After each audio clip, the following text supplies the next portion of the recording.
Les samedis de l'info, le plus dans l'info. Une semaine sur deux, le Top Presse, l'émission examen de Top Congo FM. Une fois par mois, à la une personnalité parle d'elle comme jamais auparavant. Les samedis de l'info, tous les derniers samedis du mois. Le Breakfast Collection, les panels du développement en public à partir du samedi 11 février. Les samedis de l'info, le plus dans l'info. C'est à partir du 11 février. C'est sur votre radio, les samedis de l'info. Avec Christian Moussakweno. Bonjour à tous et merci d'être à l'écoute de Top Congo FM. Samedi de l'info à la une. Aujourd'hui, la réhabilitation de la route nationale, la RN1, le tronçon Bachamba-Luangue.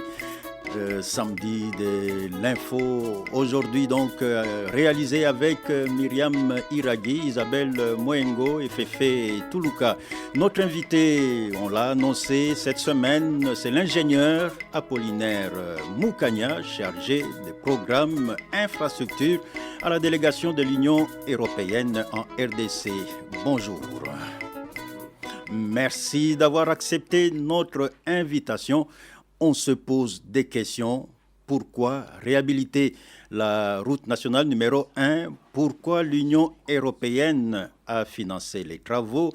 Pour quels résultats ? Vous allez répondre dans quelques minutes. Nous sommes en direct, mesdames et messieurs. Vous pouvez donc aussi poser vos questions et nous envoyer par SMS au 081 812 0812. On reçoit également des questions sur le compte Twitter de Top Congo FM. Merci mesdames et messieurs. Avant tout, parce qu'on parle de la route nationale numéro 1, Top Congo FM a pu interviewer la responsable de la section infrastructure de l'Union européenne, Madame Nicole Fischer, compte rendu Trésor Kiyombo. La RN1 est une route vitale pour le développement de la RDC. Comment expliquer cela et pourquoi l'Union européenne est venue en appui pour réhabiliter les tronçons Bachamba-Chikapa sur la RN1? Nicole Fischer est la responsable de la section infrastructure de l'Union européenne en RDC. Les critères de sélection, la RN1 c'est très clair, c'est la route la plus importante du pays. Elle permet de relier la frontière zambienne, qui est un des points de passage les plus importants, au port de Matadi et notamment parce qu'elle va en fait jusqu'à la côte. Donc elle traverse 9 provinces avec le découpage actuel. Donc c'est vraiment la route la plus importante sur laquelle on peut brancher toutes les autres routes. RN1, route importante, mais on ne peut pas parcourir cette route sur toute sa longueur des Bananas à Sakania. Les travaux de réhabilitation ont été exécutés sur 104 km grâce à l'appui de l'Union européenne. Atteindre Chikapa à partir de Kinshasa est bien possible, mais la route se dégrade déjà, d'après Nicole Fischer. On peut aller jusqu'à Chikapa en voiture relativement facilement maintenant. Mais cette route est déjà, tous les gens qui l'empruntent généralement pourront vous dire, elle est très dégradée dans certains endroits. Elle a même été coupée par un ravin à Kikwit. Ça relève d'un manque d'entretien. Dans les années, disons 2006 à 2012 à peu près, nous avons financé plus que 2000 kilomètres de routes en terre dans un certain nombre de provinces. Ces routes ont quasiment toutes disparu actuellement parce qu'il n'y a pas eu d'entretien, et une route entière, elle doit être entretenue absolument tous les ans. Une route bitumée, elle doit avoir un léger entretien tous les ans, couper l'herbe sur les accotements, éventuellement enlever la végétation, enlever la boue qui s'accumule sur la route, nettoyer les fossés. C'est pas un gros entretien. Si cet entretien n'est pas fait, la route disparaît très très vite, même une route bitumée.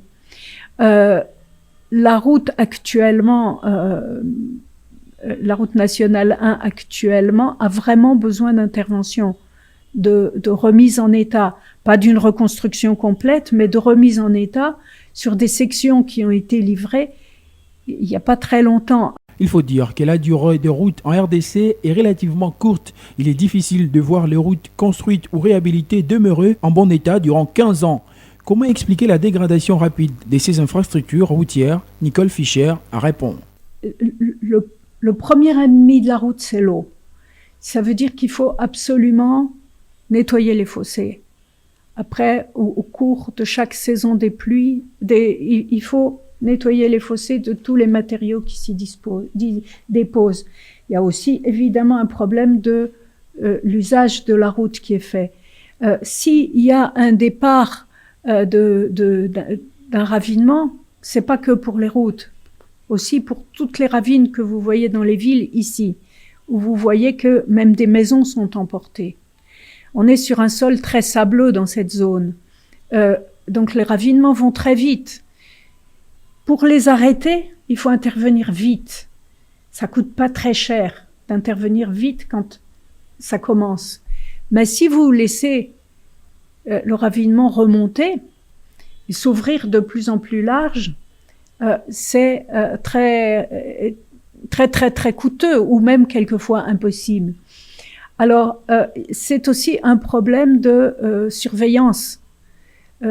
On a vu des cas où simplement le petit goutte à goutte qui tombe d'un toit a fini par ouvrir complètement une grande vallée. L'entretien des routes en RDC est financé par le Fonds d'entretien routier FONER, mais la tâche est immense sur le territoire vaste de la RDC. Le nombre de kilomètres à entretenir ou à remettre en état est très important. Pour la réhabilitation du tronçon Betchamba-Chikapa, on a évalué les coûts des travaux à 115 millions d'euros. Nicole Fischer. Ici, nous travaillons sur le 10e Fonds européen d'investissement et sur le 11e Fonds européen d'investissement. Donc, sur le 10e FED, nous avions 60 millions pour la navigabilité et 115 millions environ pour la route, plus les voiries de Goma. Et nous avons 6 millions pour les autres axes dont je parlais tout à l'heure. Pour la réhabilitation de la route, des grands travaux d'asphalte ont été effectués. Il y a également des travaux d'assainissement, d'aménagement des aires et des parkings et amorces qui ont été réalisés. Je rappelle que nous recevons l'ingénieur Apollinaire Moukania, le chargé de programme infrastructure à la délégation de l'Union européenne en RDC. Voilà, il est là pour en savoir un peu plus. Mais pour commencer, monsieur Apollinaire Moukania, c'est quoi la RN1? Merci beaucoup, monsieur Roger Kalala. La RN1, comme nous l'avons suivi dans cet exposé de madame Fischer, c'est la route la plus importante de notre pays. Elle va de la frontière zambienne, du côté des Sakania, jusqu'à l'océan Atlantique, la Banana. Elle représente à peu près 3000 km. Comme on l'a suivi, elle passe à travers 9 provinces. Elle relie plusieurs villes, plusieurs chefs-lieux. Donc c'est vraiment une route vraiment importante. C'est pour ça qu'elle est la première, on l'appelle route nationale numéro 1. Route importante, donc les autres sont moins importantes ou pas importantes du tout? Non, les routes sont pour un pays ce que les vaisseaux sont pour un corps. Ils n'ont pas la même importance, mais il y a une hiérarchie. La route numéro 1, elle passe dans la partie du pays où il y a quand même beaucoup d'activités, une grande population, mais sur le point stratégique, elle permet une ouverture sur l'océan. De l'autre côté, elle permet une ouverture, un accès vers l'Afrique australe. Ce sont des opportunités. Et puis c'est une route qui permet de désenclaver le Congo profond. Si nous cumulons le projet de navigabilité financé par l'Union européenne, grâce à cette route, plus la voie navigable, les restes des accès peuvent s'accrocher à cette ossature et ainsi on peut désenclaver ce pays. Mais également au niveau de Mbujimayi, on peut y attacher la RN2 qui va jusque vers l'est. On a une ouverture sur la région des Grands Lacs et pourquoi pas sur l'océan Indien. Donc c'est une route d'un intérêt très stratégique. Alors vous avez financé juste un tronçon. C'est un tronçon qu'on a financé, que l'Union européenne a financé. En effet, l'Union européenne n'a pas la prétention de faire 3000 km immédiatement. Et là, je salue la bonne collaboration entre le gouvernement et les différents bailleurs, parce qu'on a mis à contribution également la Banque mondiale, la Banque africaine de développement, ainsi que l'Union européenne. Les différents bailleurs se sont répartis chacun un tronçon et les font à la suite l'un de l'autre. Et la route a beaucoup avancé. Aujourd'hui, on peut rouler, comme vous l'avez suivi, jusqu'à l'entrée de Chikapa, sans compter une autre partie nationale qui a commencé par le Katanga en remontant. Donc maintenant, nous convergeons vers une jonction au centre du pays, dans la région du Kasaï. Et l'Union européenne peut intervenir aussi sur d'autres routes? Évidemment, il est possible d'intervenir sur toutes les routes, mais il y a toujours un choix qui est fait. Et ce choix n'est pas un choix unilatéral de l'Union européenne. C'est un choix concerté avec le gouvernement congolais. En effet, veuillez noter que la route nationale numéro 1 fait partie du réseau routier ultra prioritaire identifié par le Congo, d'abord. Et ensuite, il rentre dans la stratégie de l'Union européenne pour les raisons que j'ai évoquées auparavant. Mais les routes sont identifiées pour chaque fonds d'investissement. Comme on l'a suivi tantôt, pour le 10e FED, on avait, avec le gouvernement congolais, choisi de financer ce tronçon qui va de Bachamba au pont Longue. On va poursuivre avec les reportages. La réhabilitation du tronçon Bachamba-Luangue a été financée, je vous le rappelle, par l'Union européenne. Mais les travaux ont été exécutés par l'entreprise de construction égyptienne Arab Contractor. Qu'est-ce qui a été fait? On a pu interroger le numéro 1 de cette entreprise. Reportage Myriam Iragui. La route de Bachamba-Luangue, longue de 104 km et 7 mètres de largeur, est une route signée pour 36 tonnes. De sa structure, on peut retenir, entre autres, les travaux de tracement, la couche de fondation de 25 cm, la couche de base avec moulon, la couche de bitume de 4 cm et les travaux d'assainissement. Mohamed Hassan est directeur général d'Arab Contractor, entreprise qui a exécuté les travaux. La route, c'est toujours il y a le travail de terrassement. Terrassement, ça dit déblai et remblai. Vous voyez la nature, des fois c'est agressif. Donc le terrassement, c'est pour étaler la nature, pour amener la route plein. Après les travaux de terrassement, il y a le statut de la route, la chaussée même. Il y a une couche de fondation avec le matériel jaune, la terre jaune, qui est plus fort que la terre normale. Cette couche de fondation, c'était 25 centimes. Après ça, il y a une couche de base qui était faite avec le moulon. On appelle le moulon 0,31 sur le moulon de cette taille-là.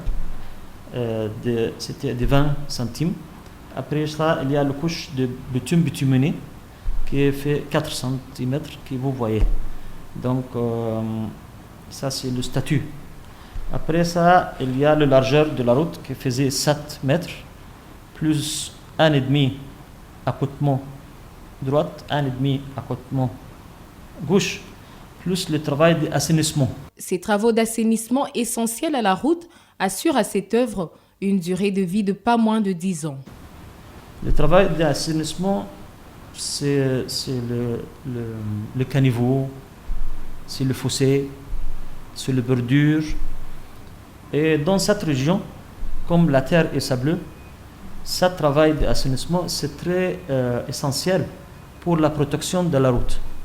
Toujours le dommage qui se passe, c'est à cause de l'eau de pluie, qui n'est pas bien partie ou bien assainissement. Donc, pour dire que le travail d'assainissement, c'était indispensable. Paramètre de la reçue de la belle route que vous avez vue là-bas. Et c'est l'assurance que la route va durer longtemps. Pas moins de 10 ans. Et pour s'assurer effectivement de cette longue vie en plus de l'entretien, il faut éviter notamment l'excès de charge sur la chaussée, explique Mohamed Hassan, d'où ce projet d'érection d'une station de contrôle de poids. Quels sont les facteurs que peut gâter une route? On dit la manque de drainage de l'eau pleuvue, le non-respect de la couche structurelle de la route. Troisième paramètre, c'est la extra charge, excessive charge, surcharge qui peut passer. Chaque route, il y a des routes qu'on peut signer en route de 50 tonnes, 100 tonnes, 36 tonnes. Chaque route avec son coût. Donc la route, si c'était réalisé pour supporter une charge 36, l'actualité, c'est pas le 36 km qui se passe, tonnes qui passe. Ça arrive jusqu'à 70 tonnes, 70 tonnes, le double. Ça, c'est ça qui gâte la route.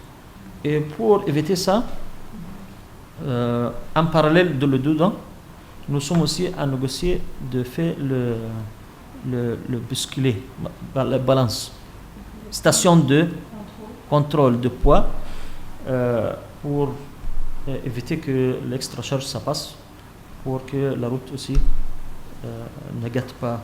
Ce premier contrat de l'entreprise Arab Contractor en RDC a connu un concours important des Congolais. Au moins 75% de la main-d'œuvre était congolaise et 25% égyptienne, comme l'indique ici le directeur général.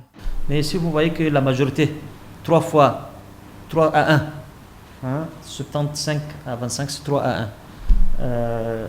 Ce pourcentage indique qu'on a trouvé les main-d'œuvre congolaises très qualifiées, les ingénieurs, les chefs chantier, très responsables, très qualifiés. On a fait de bons travaux ensemble. Arab Contractor, qui a gagné ce marché sur appel d'offres, a entamé les travaux de la réalisation de cette œuvre en décembre 2013. Ce projet des 30 mois, qui devait prendre fin en juin 2016, s'est finalement clôturé en mars 2018 après un avénement. Et voilà, nous sommes en direct, je vous rappelle, vous pouvez poser vos questions en envoyant un message au 081 812 0812. Nous recevons l'ingénieur Apollinaire Moukania, chargé de programme infrastructure à la délégation de l'Union européenne en RDC. Monsieur Moukania, comment expliquer le choix de Arab Contractor? En effet, je commence par expliquer en quoi consistaient ces travaux. Oui. Ces travaux consistaient à des travaux de terrassement, c'est-à-dire il y a un mouvement de terre à faire. Quand on doit faire une route, il y a un niveau topographique à faire par rapport au terrain naturel. C'est ainsi qu'il y a des endroits où il faut enlever la terre, il y en a où il faut remettre, il y a un mouvement de terre, des travaux de terrassement.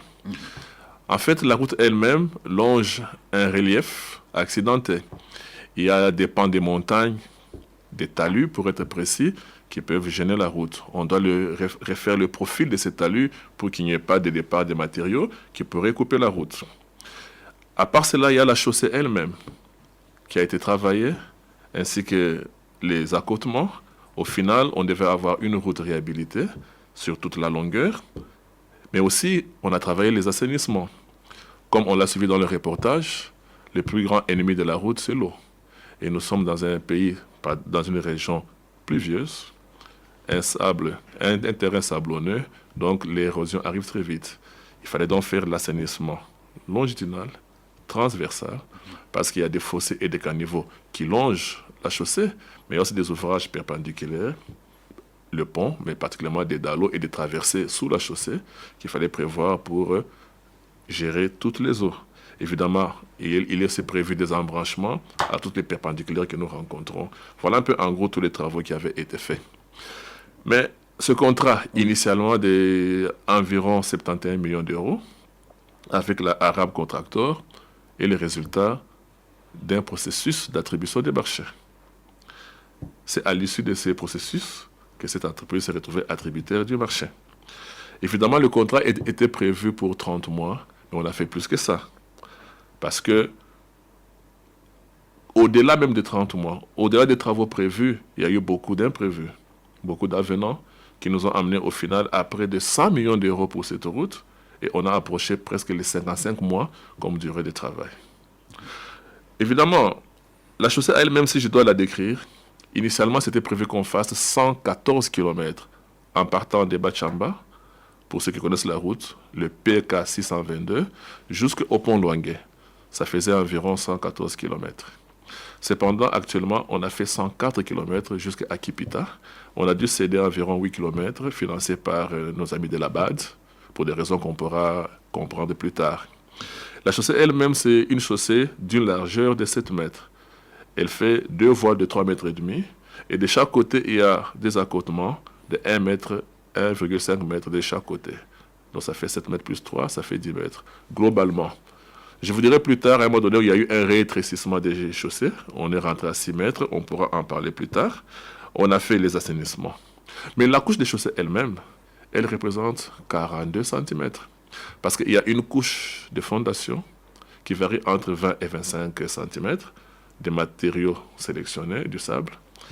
Et après ça, il y a une couche de base qui, en fait, c'est de la grave, de la roche concassée, si vous voulez, du gravier en termes vulgaires, d'une épaisseur de 18 cm. Et finalement, il y a une couche de roulement, qui est un béton bitumineux de 4 cm. Voilà un peu le corps des chaussées qui a été réalisé. Sur le parcours aussi, il y a eu un pont qui a été jeté, le pont Louboué, qui a une portée de 35 mètres. À cela aussi, c'est ajouté la signalisation. Elle est importante pour les utilisateurs. Il y a ce que nous appelons la signalisation horizontale. Ce sont les lignes continues, discontinues et d'autres marquages spéciaux. Mais également, il y a des signalisations verticales.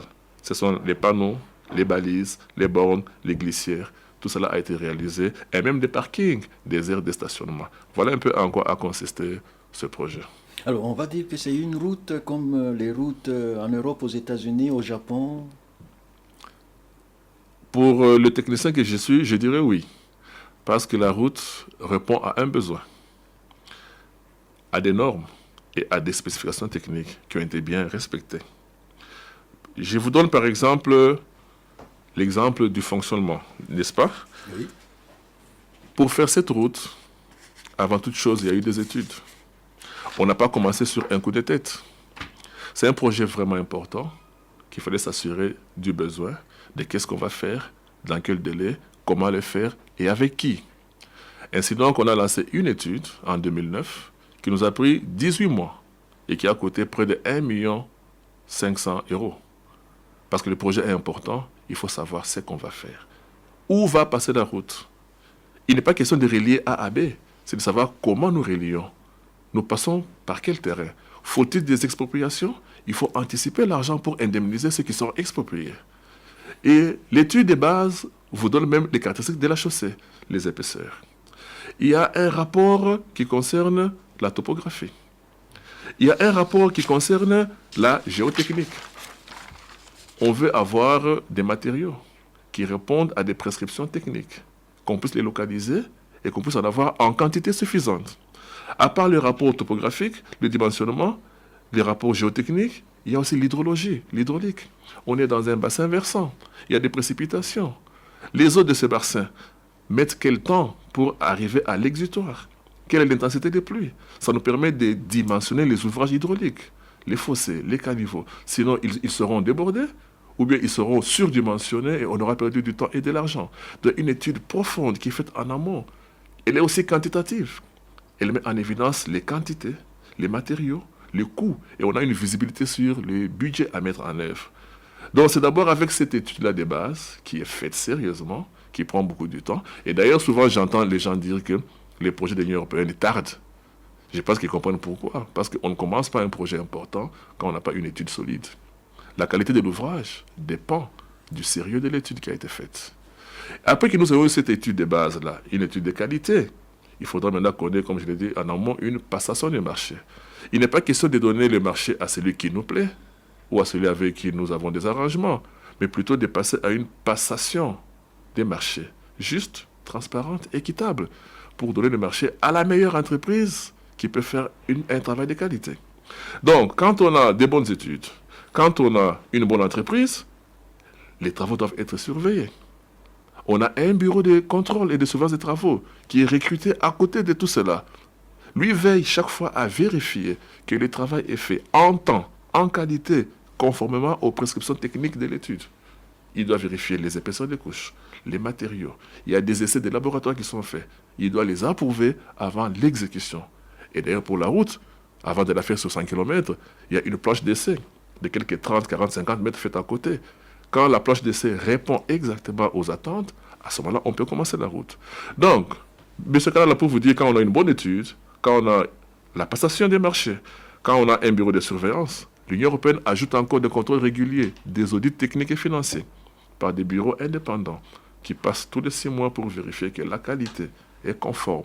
Et là, tout le monde rend compte, tout le monde qui est impliqué dans le projet, y compris l'Union européenne, parce que chacun a un rôle à jouer dans le projet. Et nous suivons de près les rapports des audits techniques, d'évaluation, pour que la route reste correcte. Voilà un peu, en gros, ce qui permet qu'on puisse être sûr que la route répond à la qualité. Est-ce que ça a été facile d'exécuter ce projet? Il y a des endroits où peut-être des gens habitaient déjà. En tout cas, ça n'a pas été facile. Un projet d'une telle envergure, dans les conditions qui sont les nôtres, n'est pas facile à mettre en œuvre. L'argent, la présence des matériels ne suffit pas. Il faut une méthodologie, il faut une organisation, il faut des services de base. Tenez par exemple que pour cette route, il y a eu une étude de base qui nous a évalué la quantité de matériaux rocheux. Mais lorsque l'étude a commencé, plutôt les travaux ont commencé, il s'est avéré qu'il y avait insuffisance de matériaux rocheux. Et cela allait mettre en danger la couche de base qui est faite essentiellement des matériaux rocheux. C'était une grande difficulté. Cela nous a amené à la recherche de nouvelles carrières. La nouvelle roche, on a découvert un autre site à 17 km et cela a pris 1 année et demie pour l'identifier et vérifier sa conformité. C'est cela qui nous a amené à un avenant. On est passé de 71 millions à près de 100 millions à cause de cette histoire. Vous comprenez que c'était vraiment une grande difficulté. Comment faire la route dans une région où on n'a pas de matériaux rocheux? Autre difficulté, ce sont les expropriations. Pour être sincère, elles n'ont pas suivi. Et des fois, on est obligé de dévier, de contourner. Cela rallonge la route, augmente le temps, augmente l'investissement, parce qu'on n'a pas eu les raccourcis qu'on devait avoir à cause du défaut d'expropriation dans les délais. On va dire que c'est une autre route que vous avez tracée parce que vous parlez de contourner des villages. Je ne dirais pas que c'est une autre route. En fait, l'avantage de ce projet, c'est aussi d'avoir créé, entre guillemets, la RN1, de l'avoir matérialisée. Ça signifie quoi? Tout le monde savait que la route va de Kinshasa à Chikapa. Mais sur quel tracé? Et c'est pas évident. À la sortie de Kikwit, au PK 622, la route en bitume s'arrêtait là. Et dès là, tous les transporteurs créaient les routes. Quand il y a la pluie, quand il y a la boue, ils contournent. Et même disaient qu'il y a 1000 routes, parce que chacun trace son chemin. Où est la RN1 exactement? Ce projet a enfin créé, matérialisé la RN1. Évidemment, en accord avec l'Office des routes qui était le maître d'œuvre de ce projet, on a fait un tracé approuvé. C'est vrai, des fois il y a des variantes. On peut bouger de 2 mètres à 3 mètres, il y a une variante, mais après nous rentrons sur le tracé approuvé. D'accord. Ok, on ne va pas rester dans les études des ingénieurs. On va descendre sur le terrain, puisqu'on parle de la RN1, la route nationale numéro 1. On a rencontré les conducteurs et les commerçants, les voyageurs, oui, qui ont l'habitude de faire le tronçon Bachamba-Pont-Luangue. Reportage. Nous sommes sur la nationale numéro 1, précisément sur l'axe Bachamba-Pont-Luangue dans la province du Kwilu. Cette route, longue de 104 km et 7 mètres de largeur, a été construite sous financement de l'Union européenne. Tout y est, allées pour piétons, parking et panneaux de signalisation, caniveaux, glissières, réfractaires ainsi que des talus pour protéger la route contre d'éventuelles érosions. Sur le terrain, l'impact de cet ouvrage est déjà très visible. Avant, bisobe belé bandako kitoko ezalaki te mais na nsima kaka batieli biso nzela bato baye kotonga bandako ya bien ya étage bato baza kotia bekola kitoko na nzela omoke d'échanger na oka na nsima batiaki nzela. Vous remarquerez qu'ici, quand ce n'était pas asphalté, il n'y avait pas de voitures qui allaient faire Kikwit, Kinshasa, pourquoi pas les bis Kinshasa, Chikapa, Kwiti, Pont-Luangue, il n'y en avait pas. Ce qui nous a motivés pour construire cette université, premièrement, c'est le transport. Faire quitter le matériel de Kikwit, Kinshasa pour ici, ça posait tout d'abord des problèmes. Au moment où on a fait l'asphalte, c'est ça qui nous a aidé d'amener le matériel tel que le ciment. Vous voyez la nouvelle construction, c'est suite à la route. La construction de cette route d'intérêt général canal a permis aussi la circulation aisée des camions à gros tonnage grâce à l'érection d'un pont sur la rivière Lubwe, affirme cet autre habitant. En tout cas, tosepeli mingi. Pona nini, tobanomona te mituka minene oya charge makasi lokola baremoko ezoleka awa. Na ba matériel mususu bazokende nango na ngambo kote pona misala ngambo. Yango eloko wana tosepeli ke nzele za malamu na ndenge pont esalemi. Pour les conducteurs et commerçants qui font Kinshasa-Kikwit, Kikwit-Chikapa, Bachamba-Chikapa, la construction de cette infrastructure est aussi très appréciée. La route fait gagner en temps et facilite le transport des marchandises. Maman, tu souffrir makasi, hein? Tu as aussi la longwa wati pour mon Chikapa. Tu as aussi la 3 mois, 4 mois. Au comme la loi ba matanga, ba tubazo kufa, ba nini, mais lelo, ba yo sala nzela na bezipsien. Nzela eza bien.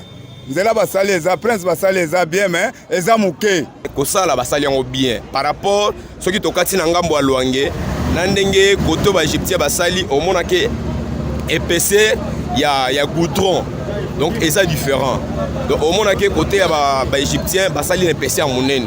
Donc c'est-à-dire eza durable. Navandaka wana mukedi na parking na biso wana mukedi naza commerçant. Na ndenge ya kala to bando souffrir.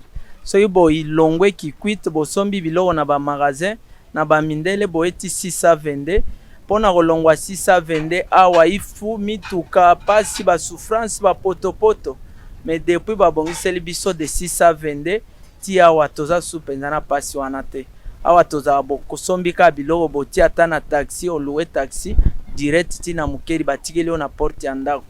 Ce n'est pas tout, la nationale numéro 1 traverse plusieurs groupements et près de 11 villages, dont celui de Bachamba qui porte son nom. Sa richesse, c'est la culture de Milé en Kionga Ponda. Ici, écouler ses marchandises était un véritable casse-tête. Mais depuis que la route est opérationnelle, ça n'est plus le cas, affirment les autorités du village. Awa tozali na kati ya mboka Bachamba. Liboso nzela na Bachamba vraiment ezalaki malamu te. Bato bazali ko souffrir pona kokoma na Chikapa. Liboso ezalaki nanu moto okozala na mwa masango na yo obimi na nzela pote kango ezalaka mwa pasi. Mais lelo lokola nzela ebonga mituka ekoma koleka bakilian bazokota ebele donc il y a un peu changement ya vie par rapport à liboso.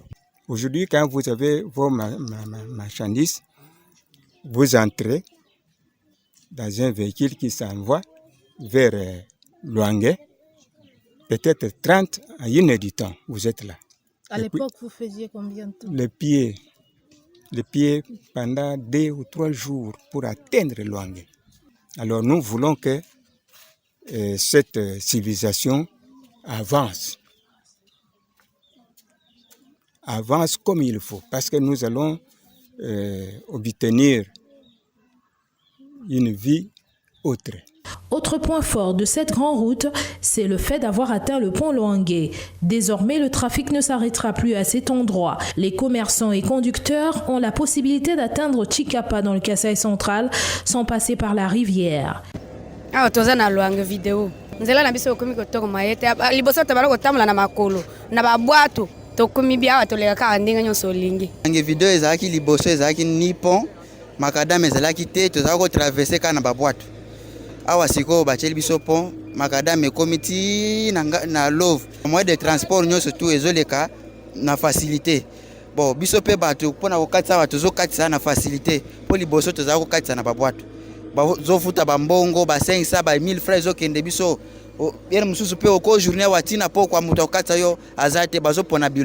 La durée de vie d'une route est de 15 ans. Dans le cadre de l'appropriation de cette route, chaque semaine, quelques paysans à Bachamba, Inga, comme à Mokedi, font certains travaux d'entretien. Concrètement, ils piquent des vétivers et enlèvent des herbes et autres déchets jetés dans les caniveaux. Mais ces initiatives ne suffisent pas pour protéger ces acquis, déclarent ces riverains qui estiment que l'État doit aussi mettre la main à la pâte pour une pérennisation plus efficace.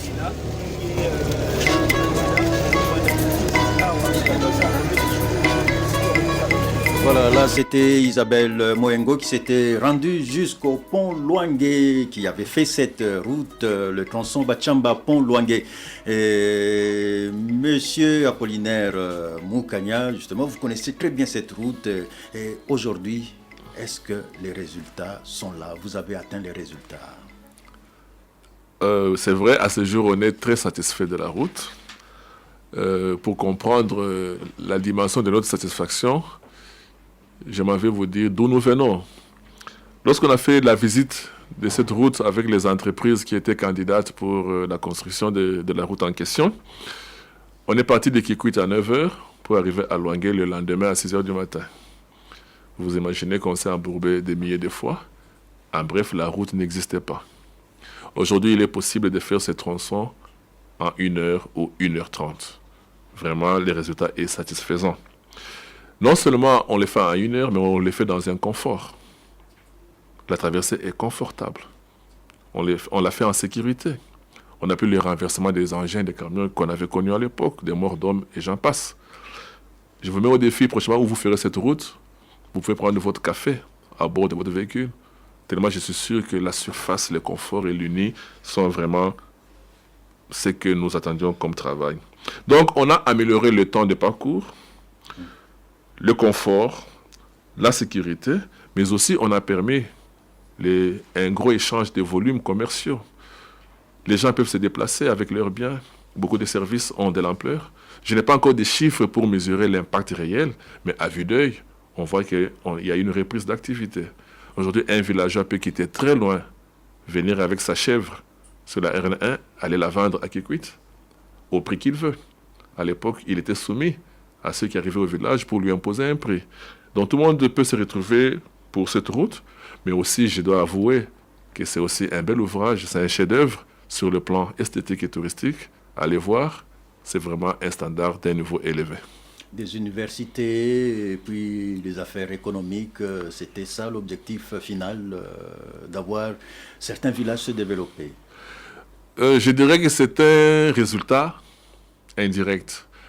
L'objectif était de refaire la route pour faciliter l'accès à des services de base. Évidemment, un tel ouvrage, un tel projet, après, amène des impacts qu'on ne peut pas forcément anticiper. Et on est fort content de voir qu'il y a des universités qui ont saisi l'occasion de ce projet pour s'installer durablement. Ce sont des impacts que nous apprécions beaucoup. Mais je dois avouer aussi que quand on fait un tel projet, il y a aussi des études d'impact environnemental. C'est-à-dire c'est un ouvrage nouveau qui nous amène dans un milieu. Il va modifier la vie. Il peut ouvrir des débouchés, amener des opportunités. Il va modifier le milieu. Quel est son impact? Ainsi donc, il y a des impacts favorables que nous saluons beaucoup et d'autres pas forcément favorables. Il faut maintenant un plan d'accompagnement pour mitiger les risques négatifs. Mais avant d'atteindre la route nationale numéro 1, il y a des routes, des dessertes agricoles. Là, vous ne savez pas aller plus loin. Vous ne savez pas évoluer avec ces routes, des dessertes agricoles parce qu'il faut amener des marchandises sur la nationale numéro 1. C'est vrai, c'est vrai. Le Congo est un grand pays. Il a un réseau routier important. Notre réseau routier représente environ 152 000 km. Évidemment, il y a des routes rurales, près de 86 000 km. Le projet que nous avons actuellement, parce qu'on doit commencer quelque part, nous essayons de nous concentrer sur la route nationale. Et on a pris la numéro 1 pour sa hiérarchie et son importance stratégique. Et on n'a pas la prétention de faire toutes les routes. Néanmoins, cela permettra aux autres qui pourront maintenant se connecter sur la route numéro 1, notamment les routes rurales, des dessertes agricoles, ont maintenant la possibilité de se brancher sur la route nationale numéro 1. Actuellement, il est important d'abord de rester sur la colonne vertébrale et après, le reste auront l'occasion de s'accrocher à la route principale. Qu'est-ce qui a permis d'aboutir à ces résultats aujourd'hui? Les conducteurs, les commerçants, tous sont contents. Merci beaucoup, M. Roger Kalala. Ça fait 5 ans de travail. C'était énorme et la pression était très importante. Mais c'était plutôt d'abord la bonne mise en œuvre dans l'approche même des acteurs. Ce projet a pour maître d'ouvrage le ministre des Finances. Et il a avec lui une cellule qui l'accompagne, qu'on appelle la COFED, pour pouvoir mettre en œuvre tout ce qu'il a à faire. Donc la COFED a répondu présente en tant que maître d'ouvrage délégué pour poser les actes qui revenaient à son rôle. Évidemment, il y a eu aussi un maître d'œuvre, c'est l'office de route, qui est en fait responsable et gestionnaire de la route, mais qui avait aussi les attributs des maîtres d'œuvre. En tant que bras droit du maître d'ouvrage, pour exécuter ce projet. On avait aussi un bureau de surveillance des travaux, le bureau SGI International, qui a fait un travail de qualité dans le suivi et dans le contrôle. Et à part cela, tous les 6 mois, il y avait un comité de pilotage pour évaluer le projet. Et dans ce comité, il y avait le ministère des Infrastructures, l'Office des routes, le FONER, tous ceux qui sont de près ou de loin liés aux infrastructures routières. Et on évaluait ensemble les niveaux atteints par le projet, on apportait des corrections et on faisait des propositions. Voilà un peu cette ossature, ce montage-là qui permettait que le travail se déroule bien. Évidemment, on peut aussi saluer le savoir-faire de l'entreprise. Ça n'a pas été facile, mais au final, on a un résultat de qualité. D'accord. Mais maintenant, la route, elle est là et elle est faite. Le tronçon, on circule, on atteint Tchikapa sans problème jusqu'au pont Luangue. Qu'est-ce que vous recommandez aux Congolais? C'est vrai, il y a les décideurs, il y a les voyageurs, il y a tout le monde. Au début, là, on s'est inquiété de l'entretien. Quelles sont les recommandations que vous faites à tout le monde, à toutes les parties, à tous les usagers, au fait, de cette route? En effet, comme je l'ai dit, il y avait des actes à poser avant les travaux, notamment les études et la passation. Des actes à poser pendant les travaux, notamment la surveillance, les audits. Mais il y a des actes aussi à poser après les travaux. Et essentiellement, c'est de l'entretien. Il est important, et ça c'est notre vœu, c'est notre demande, c'est notre cri de détresse, dirais-je. Parce que aujourd'hui, tout le monde est content que nous soyons aux portes de Tchikapa. Et pour le 11e FED, nous serons à Kananga. On a fait du chemin. Mais quand on regarde l'état de la route d'où nous venons, on peut se demander si cette route tiendra encore combien de temps. Il est important d'avoir l'entretien. D'abord, l'entretien courant, ne fût-ce que débroussailler. Ne fût-ce que demander aux riverains ou les organiser pour curer les caniveaux. Parce que quand il y a ensablement, les eaux débordent et les eaux vont ronger la chaussée et on va la perdre.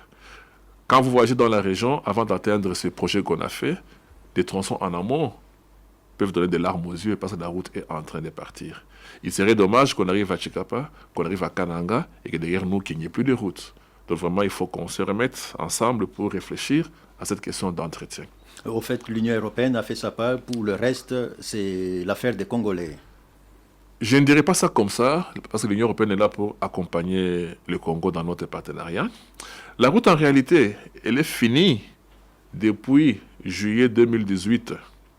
Mais nous avons maintenu l'entreprise sur terrain pendant 12 mois de garantie. Pendant ce temps, elle faisait l'entretien. C'est contractuel. Donc nous avons assuré l'entretien pendant 12 mois. Et après les 12 mois, quand on sera satisfait de la route qui a été éprouvée par les passages des véhicules, et là, on pourra libérer l'entreprise. C'était le temps pour que nos partenaires congolais se mettent en place, s'organisent pour qu'il y ait une relève directe pour continuer cet entretien. En effet, on attend beaucoup que nos partenaires congolais puissent vraiment se mobiliser pour l'entretien de cette route. Alors, il y a les routiers qui passent sur cette route avec des gros tonnages. La route va supporter des poids lourds. Je vais essayer d'être très équilibré avec cette question. En effet, la route répond à des spécifications, notamment à une charge. Quand on doit faire une route, je vais essayer de parler un peu comme ingénieur, vous allez me le permettre. On commence par examiner le sol qui nous concerne, sur quel sol on va faire la route. On va vérifier sa portance. Pour ceux qui sont techniciens, l'indice CBR. Ce sol peut supporter quelle charge sans se rompre? C'est quoi sa portance? Et ensuite, on va anticiper le trafic. On aura combien de véhicules? Poids lourds. Pour nous, poids lourd signifie au moins 3000 kilos qui pourraient passer sur la route à l'horizon 15 ans. Et avec des calculs, on peut dimensionner la chaussée. Donc la chaussée, là, elle fonctionne bien quand elle répond aux conditions de son prédimensionnement. Pour nous ici, elle a été dimensionnée pour des engins qui transmettrait une charge à l'essieu de 13 tonnes par charge d'essieu. 13 tonnes. 13 tonnes par charge d'essieu. Et là, si les conditions ne sont pas respectées, il est évident qu'on va accélérer la dégradation de la route. Mais qui dit charge, techniquement, n'est pas suffisant. On peut avoir un camion surchargé, mais d'un produit qui n'est pas lourd. Le volume ne fait pas forcément le tonnage. Des fois, il y a des camions très surchargés, peut-être des braises, ou des camions qui, à vue d'œil, vous paraissent non chargés, mais qui ont des grumes. Voilà pourquoi il est important, au-delà du contrôle visuel, d'avoir des zones, des endroits où on peut vérifier, pratiquer le contrôle des charges à l'essieu. Et ça, nous le demandons depuis toujours parce que, à défaut d'entretien, à défaut de contrôle des charges qui sont transmises aux essieux, vraiment la route va nous échapper. Alors, dans certains villages, Isabelle Moengo, qui était sur le terrain, qui a vu ça, il y a des habitants qui s'occupent de l'entretien. C'est ce que vous attendez de tous ceux qui sont le long de cette route? C'est déjà bien de voir que les riverains, le long de la route, se sont appropriés la route. Au moins, ils s'inquiètent et ils font quelque chose. Mais ils ont besoin d'être accompagnés, d'être soutenus. Ça demande quoi? Des moyens, du matériel, ainsi de suite. Il faudrait qu'il y ait une organisation. Qu'ils le fassent de façon volontaire et ponctuelle, déjà bien. Mais est-ce qu'ils savent ce qu'une route exige comme intervention? J'ai vu des fois des riverains qui habitent le long de la route, parce que les gens ont tendance à se rapprocher, parce qu'ils ont accès très vite aux services que peut offrir cette route. Et évidemment, pour s'installer, ils commencent par débroussailler et désherber. Malgré leur bonne volonté de gérer la route, ils commencent par créer une zone dangereuse où va naître une érosion. Ils vivent sur place, donc toutes les eaux découlant de leur vie quotidienne commencent à attaquer la chaussée. Et ainsi, bien qu'ils sont présents et font des travaux d'entretien, ils sont à la base déjà de la dégradation de la chaussée. Donc il faut des gens qui peuvent organiser ces choses selon les normes pour qu'on ait un meilleur résultat. Mais qu'ils soient volontaires, on peut déjà saluer cela. D'accord. Je rappelle que nous recevons donc le chargé de programme infrastructure de la délégation de l'Union européenne, l'ingénieur Apollinaire Moukania. Je le disais, nous sommes en direct. Vous avez la possibilité de poser aussi des questions, mesdames et messieurs. On va essayer de prendre quelques questions envoyées ou reçues des auditeurs. Les questions au 081 812 0812. Et c'est avec Isabelle Moengo, vous avez reçu plusieurs questions. Bien évidemment, Roger, il y a plusieurs questions des auditeurs. La première est celle de M. Eric Cotte, ressortissant de la province de Lomami, qui dit d'abord bonjour aux responsables des travaux de l'Union européenne. Sa question est celle de savoir pourquoi on parle toujours de la construction et l'entretien des routes dans certaines provinces de la RDC, mais pas dans sa province. À quand, demande-t-il, sera le tour de Lomami?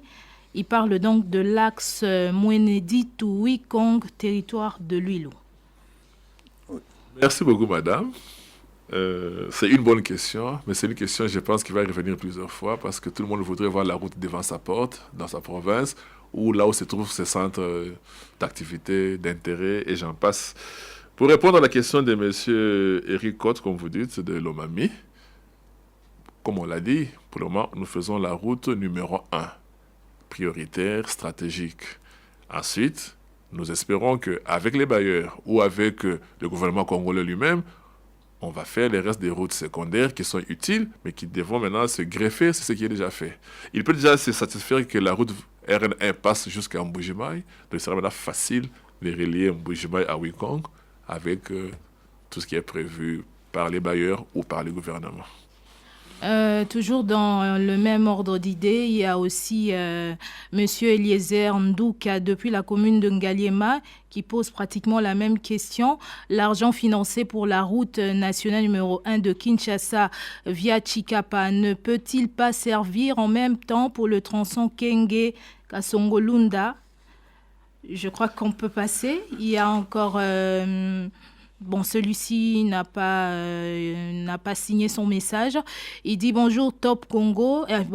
Il s'est finalement identifié. C'est Trésor Mangila Chikapa.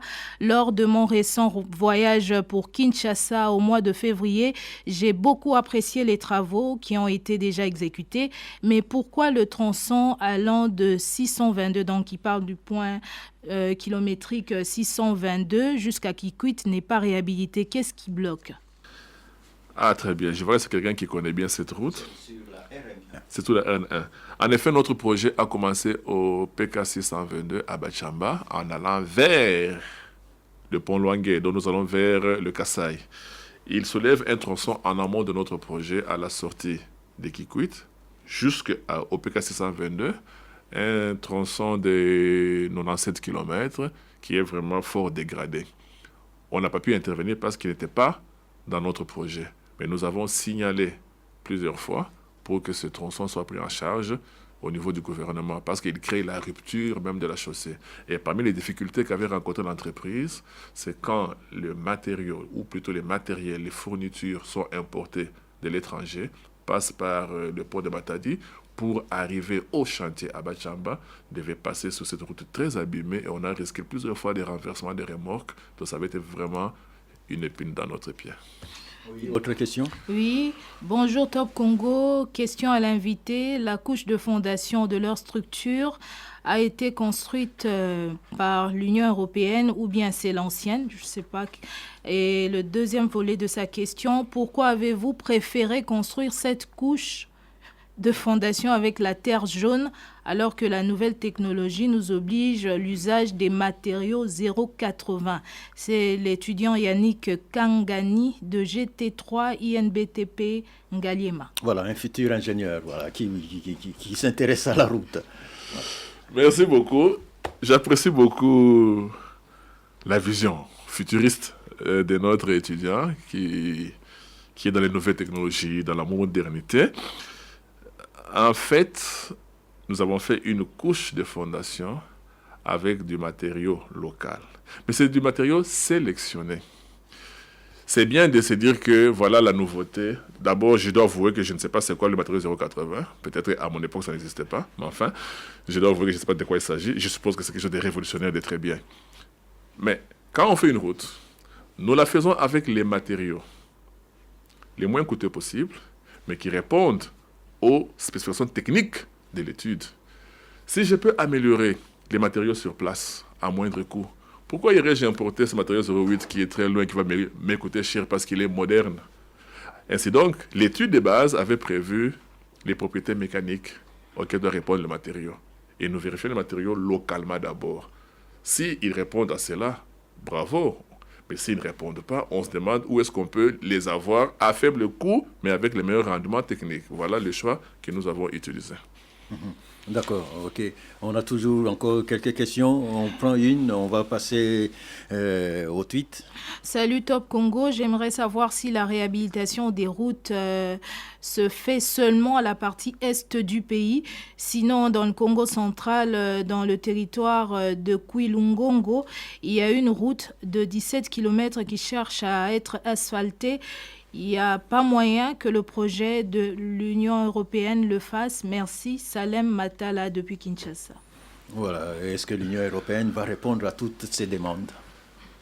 À défaut de répondre, on peut créer un cadre qui peut permettre qu'on réponde à ces demandes. En effet, vous aurez constaté que les bailleurs ont soutenu, accompagné le Congo pour le réseau routier, mais il se pose beaucoup ce problème d'entretien, de pérennité. Et la nouvelle réflexion qui est en train d'être faite, c'est de voir comment mettre à contribution d'autres partenaires pour créer un PPP, partenariat public-privé. Pour revenir à la question de notre ami de Kouilungongo, pour le moment, ce n'est pas dans notre agenda, peut-être celui du gouvernement. Mais on peut aussi réfléchir autrement. Dans cette partie du pays, il y a beaucoup d'entreprises qui sont intéressées par les routes. On pourrait voir dans le futur comment mettre à contribution les entreprises dans une situation de concession. Elles pourraient financer ces travaux des routes parce qu'elles ont besoin de ces routes. Et après, on pourrait étudier pour voir comment elles pourraient gérer ces routes et rentrer dans leurs bénéfices, dans leurs dépenses, avec des péages et l'entretien pendant X années. Ce sont des choses que nous étudions. Et là, l'Union européenne se porterait garant pour donner des garanties, des cautions et soutenir un tel partenariat parce qu'il est impossible que le gouvernement fasse toutes les routes et dans les meilleurs délais. Ça prendra du temps. Ok, ça prendra du temps. Il y a encore quelques tweets reçus donc, du compte Top Congo FM. Myriam Miragui. Oui, Roger Kalala, quelques tweets reçus, des questions, mais surtout des réactions. Il y a M. Loulé Kunga qui dit « Très intéressant, le souci est que l'on doit attendre l'Union européenne pour venir tracer pour nous même les routes des dessertes agricoles. Et demain, nous crierons autonomie et souveraineté nationale. » Ouais, je ne sais pas, ingénieur, Moukania. Oui. Oui, bon, la question est tendancieuse. c'est vrai que nous pouvons saluer l'apport de l'Union européenne, mais nous n'allons pas cracher sur les efforts du Congo. L'Union européenne n'a pas tracé les routes. Les réseaux routiers existent. Les bailleurs aident le Congo à réhabiliter ces routes, à les reconstruire. Donc, ce n'est pas que le Congo croise les bras et que l'Union européenne fait tout. Non, nous participons à l'effort identifié par le Congo dans son programme ultra prioritaire. Rien ne s'est fait sans les autorités congolaises. Je rappelle qu'il y a une convention signée entre l'Union européenne et le Congo. C'est une convention signée, c'est un contrat entre les deux parties. Donc, ce sont des choses choisies, ensemble, concertées et approuvées. D'accord. Myriam Iradi? Oui, il y a Jospin Cal qui dit « c'est un prêt remboursable avec beaucoup d'intérêts en plus, c'est pas gratuit ». Est-ce que c'est vrai? Je commence par saluer sa réflexion. Ça montre qu'il est soucieux de l'argent du pays et de notre avenir. Cela montrerait que nous devons déjà bien gérer ce que nous avons parce que, d'après lui, ce sont des dettes. Mais pour être direct à la question, non. Les financements de l'Union européenne sont des dons. Ce sont des dons non remboursables. Plusieurs personnes pensent plutôt le contraire. Plusieurs personnes dans ce pays pensent toujours que c'est remboursable tout ce que vous faites. En effet, une certaine image que les gens ont de certains bailleurs ou du monde de la coopération, c'est que tout ce qui est fait est des dettes qu'on va rembourser un jour et qu'on va rembourser très cher. Voilà. C'est peut-être vrai pour d'autres, je n'ai pas de données sur ça, mais pour ce qui est de l'Union européenne, ce sont des dons non remboursables. Cela ne donne pas le droit de faire ce qu'on veut parce que ce sont des dons. Bien que ce sont des dons, c'est concerté avec le pays partenaire pour savoir comment utiliser ces dons de façon efficiente. D'accord. Autre tweet reçu? Oui, exactement. Mkulutu Karl qui dit « On nous a fait laisser entendre que c'était financé par le programme de 100 jours. » Et puis la même réaction d'ailleurs avec Odon Gandou qui dit l'Union européenne a fait quelques tronçons, le reste c'est le programme d'urgence.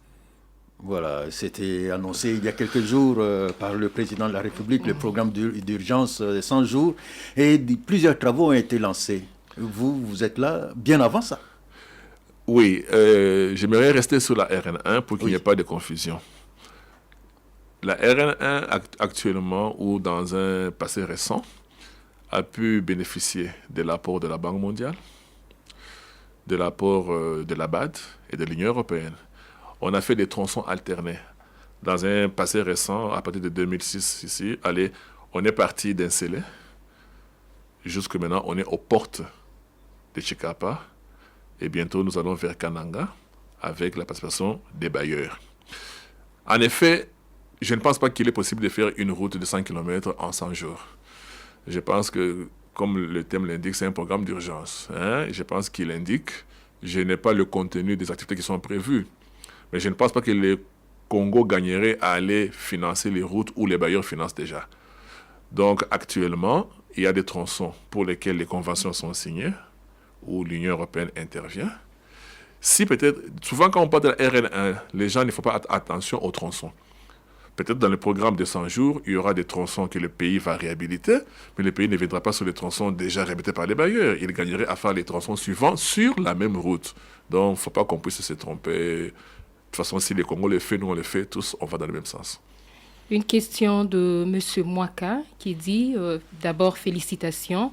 Il dit, alors la route menant vers Manterne-Tchela, dans le Congo central, à quand la réhabilitation du tronçon? La route est délabrée, difficile à parcourir, pensez-y quand même. C'est vrai. Et là, je ne sais pas s'il parle d'une route en terre ou d'une route revêtue. Si c'est une route rurale, comme on l'a dit, ce n'est pas encore dans nos priorités. Si c'est la route vraiment nationale, mais je sais que de Manterne à Tchela sur ce n'est pas la RN1. Manterne à Tchela, nous allons vers Tianganor, Kaimbago sur la frontière avec le Congo-Brazzaville. Mais quoi qu'il en soit, cette route-là était déjà bitumée, ça rentre dans un programme d'entretien. Et il sera difficile pour nous d'avoir les budgets pour les réhabilitations et pour les entretiens sur autant d'années. Une autre réaction, et je pense que la personne a déjà trouvé réponse, dit « Le problème est de voir la qualité de l'ouvrage », c'est M. Mwanza Topa Félix. Et puis, une autre réaction, félicitations à l'Union européenne et merci à son peuple. Là, c'est M. Kombi. Monsieur Rodra Rolls, intéressant. Merci à l'Union européenne pour leur accompagnement.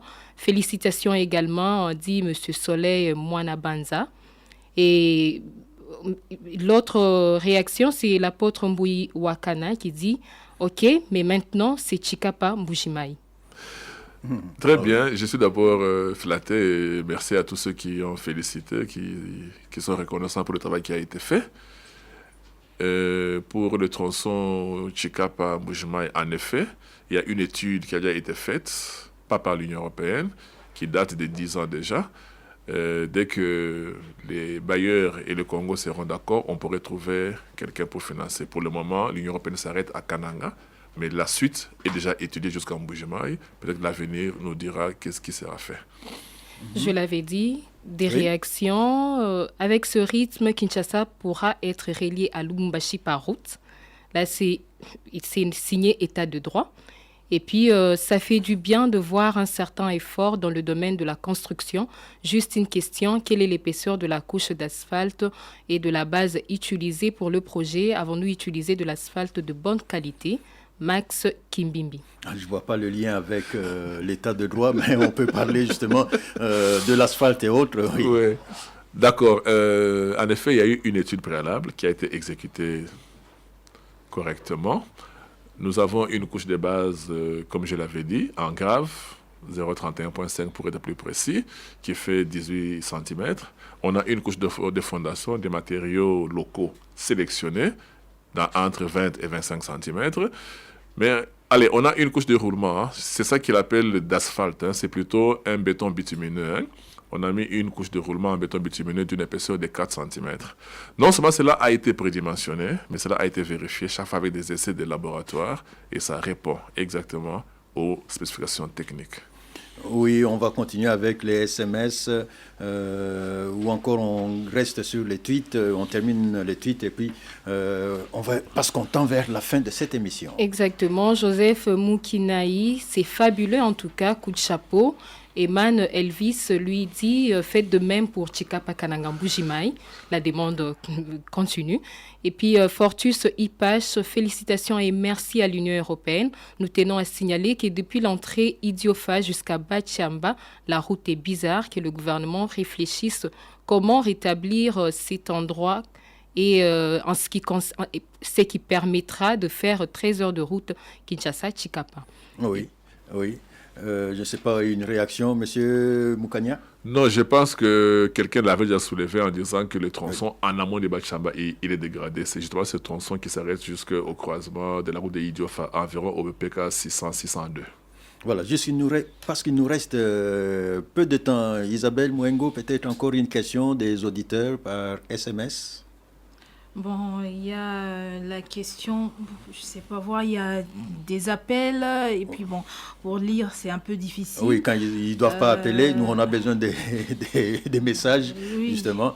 Qu'ils arrêtent de nous appeler, sinon on va pas lire les messages qui tombent. Et je suis très ravie de la réalisation de cet ouvrage. Il y a une décennie que nous... une décennie je ne sais pas, qui passe 5 jours parce que notre véhicule est embourbé. Or, bon, c'est un message difficile à décrypter. Voilà.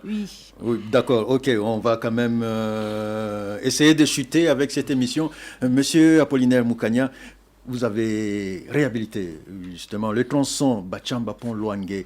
Vous avez, en fait, réhabilité, l'asphalte a été posé. Pourquoi pas une route en béton? Parce qu'il se pose régulièrement des problèmes d'entretien. La route de béton, semble-t-il, ça dure. Oui, c'est possible. Mais je pense qu'on doit faire de bons choix avec les moyens que nous avons. Allez, de façon ordinaire, une chaussée comme celle-ci, celle que nous avons financée, qu'on appelle une chaussée souple, elle est prévue pour une durée de vie de 15 ans, normalement, n'est-ce pas? Par contre, une chaussée rigide, ce qu'on appelle en béton, elle peut atteindre 40 ans. Mais dans les deux cas, qu'on ne vous trompe pas, on a besoin d'entretien. Il n'est pas possible de faire un ouvrage sans penser à l'entretenir. Et d'ailleurs, je pense que l'entretien de la chaussée en béton sera plus coûteux que l'entretien de la chaussée souple. Les gens pensent que parce que c'est du béton, ça ne s'entraîne pas. Ce n'est pas possible. Donc je pense que si on a des moyens et qu'on veut ce luxe-là, qu'on veut ce confort, on pourrait le faire. Cela ne nous dispense pas de continuer à faire l'entretien au prix proportionnel, parce que l'entretien est proportionnel au coût d'investissement. Quelqu'un qui a une voiture qui coûte moins cher, j'ai une petite Mazda, il a un coût d'entretien. Vous ne me direz pas que c'est lui qui a acheté une grande Mercedes à moins de coût d'entretien parce qu'il a une grande voiture. Donc, l'entretien est proportionnel au coût d'investissement. Les Congolais aiment bien penser que si on fait des routes en béton, on est exempté d'entretien. Non, ce n'est pas vrai. Il y aura toujours de l'entretien et sur 40 ans, les frais à faire seront importants si on avait négligé l'entretien. Alors, première chose pour avoir de bonnes routes, c'est des études, parce que nous, en RDC, on voit, avec d'ailleurs dernièrement le programme d'urgence de 100 jours, des routes, en quelques jours, c'est fait. En effet, le programme d'urgence a sa place. Il y a des événements qui demandent qu'on puisse intervenir urgemment pour sauver des vies, pour franchir une rivière, pour permettre tant soit peu une circulation sur une route. Mais un projet d'une telle envergure demande du temps, demande une étude. Alors j'aimerais que mes compatriotes comprennent que des projets aussi importants, pour leur durabilité, doivent être étudiés. Qu'on sache à quoi on s'engage, pour combien de temps, avec quels moyens, c'est quoi les impacts, qu'est-ce qui doit intervenir dedans. Ça demande une étude, ça demande du temps et de l'argent. Là, on est sûr qu'on aura un travail, un résultat attendu, efficace et durable. Ça ne dit pas que des projets en urgence n'ont pas leur place. Ce sont des projets provisoires en attendant de faire ce qui est durable, justement. Les deux ne se confondent pas. Qu'est-ce que vous aimeriez dire aujourd'hui aux Congolais qui ont cette route, qui apprécient, parce qu'ils sont nombreux, vous les avez suivis, qui apprécient cette route? Qu'est-ce qu'ils doivent faire? Je demanderai aux Congolais d'apprendre à vivre avec les infrastructures. Notre pays est très grand et on a besoin des routes. Les routes font l'unité nationale pour notre pays. Mais les routes aussi nous permettent de communiquer, de nous déplacer. Les routes ont un prix. Nous devons tous faire l'effort de faire les routes dans les normes, c'est-à-dire des études, une bonne passation, un bon suivi, que chacun joue son rôle. Mais très souvent, où est-ce que nous pêchons? À l'entretien.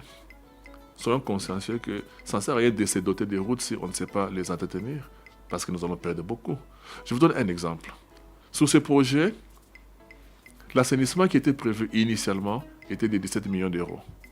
Au final, l'assainissement nous a coûté 29 millions d'euros. Et la chaussée elle-même, la route elle-même, sans tout le reste là, a coûté 33 millions. Donc la route nous coûte 33 millions, l'assainissement 29 millions. Vous voyez que c'est très proche. Donc l'assainissement vaut presque la chaussée. Alors que les riverains fassent l'assainissement, qu'ils curent les caniveaux, qu'ils gèrent les eaux de pluie, qu'on empêche à l'eau de nous enlever cette route, parce que cela nous a coûté cher. Si on est négligent, si on oublie cela, on aura perdu tout l'investissement. C'est un état d'esprit qu'on doit avoir, vivre avec cet ouvrage pour nous et pour nos enfants, et faisons chacun sa part. Voilà, nous recevons donc l'ingénieur Apollinaire Moukania, chargé de programme infrastructure de l'Union européenne. Merci beaucoup. Merci d'avoir répondu aux questions des auditeurs, aux questions de Top Congo également. C'était un grand plaisir pour nous de vous recevoir. On espère vous voir encore prochainement pour peut-être un autre rendez-vous, on espère bien, parce que la route n'est pas encore totalement achevée. Voilà. Merci à vous tous, mesdames et messieurs. Merci à toute l'équipe technique. On va donc se revoir. On va se revoir prochainement pour un autre numéro dans Samedi des Infos.